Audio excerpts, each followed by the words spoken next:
Good day, guys. Welcome back to this channel.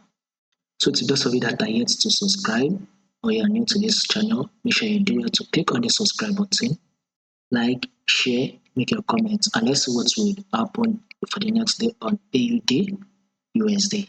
So, if you are interested in USD pair, make sure you actually join the Telegram channel, which is totally for free.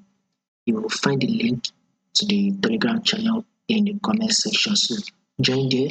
You get to trade free signals for this week and for next month. If you are interested, the link to the Telegram channel will be in the comment section, by the way. So let's see what we'll be expecting this week on AUD USD. So you can see that our trend is right here, was an uptrend, and our current trend is ranging move. We all know we have three movements. It's either an uptrend, a downtrend, or a ranging market, right? So at first it was an uptrend. Current trend is now a ranging market move. So now let's go down to our 4-hour time frame to see it clearly. So we clearly can see something here, right? We clearly can see at the bottom that this bottom is our support level. Now whenever market comes, tend to see a major rejection. So we can see that market dropped to this our support level.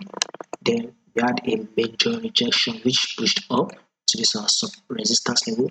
Then it came back again to this our support level. And now we are seeing that push up again on our AUD. So have it in mind that once markets can tap this resistance level, you should sell. So for position swing traders or position traders, I will advise you to probably allow it to push up to tap this resistance level and then sell. Now for day traders, the best thing you would want to do is to buy, because as you can see that within this level there's a minor ranging market move here, especially when you go to your 1-hour time frame. You will see it clearly. So you can see that at first market dropped, rejected from this support level and came to our resistance. Then we had another major rejection which dropped to our support level, and now we should be expecting the buy to cut this our resistance level. This is why I say for day traders, you would want to take your buy. So get more updates by following the Telegram channel. You'll find a link in the comment section.